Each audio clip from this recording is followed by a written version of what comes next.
পাকিস্তানে ইরান আর আমেরিকার কথাবার্তা যেভাবে ভেস্তে গেল, তাতে মনে হচ্ছে যে বড় বড় শক্তিশালী দেশ যতদিন না পর্যন্ত হস্তক্ষেপ করছে ততদিন পর্যন্ত ইরানের এই যুদ্ধের কোনো সুরাহা হবে না, কারণ কেউ কারোর কথা মানতেই চাইছে না। তবে একটা বিষয় যেটা মনে হচ্ছে যে রাশিয়া আর সৌদি আরব হয়তো মাঝখানে এসে সমঝোতা করানোর জন্য কিছুটা হলেও ইন্টারেস্টেড।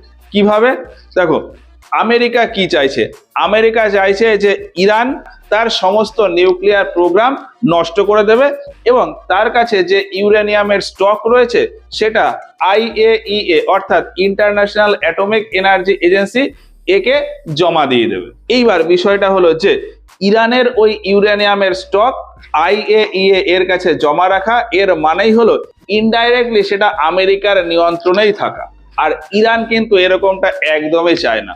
এবার এইখানে রাশিয়া ইরানকে একটা প্রপোজাল দিয়েছে, পুতিন ইরানকে প্রপোজাল দিয়েছে যে আমেরিকা তো চায় ইরান যাতে তার ইউরেনিয়ামের স্টক না রাখে, সেক্ষেত্রে এখন ইরান যদি রাজি হয় সেক্ষেত্রে ইরানে যত ইউরেনিয়ামের স্টক আছে সেগুলোকে আমি আমার কাছে অর্থাৎ রাশিয়ার কাছে রাখতে পারি।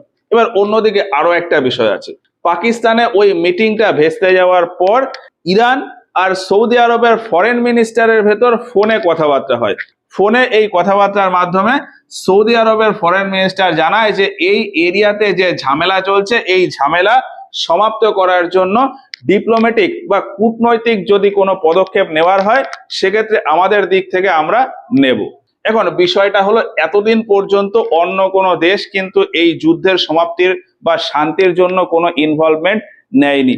এখন বর্তমানে এই রাশিয়া আর সৌদি আরব প্রাথমিকভাবে হয়তো একটা স্টেপ নিয়েছে, এখন দেখা যাক যে পরবর্তীতে এই স্টেপে কোনো কাজ হয় কিনা যুদ্ধের সমাপ্তির জন্য।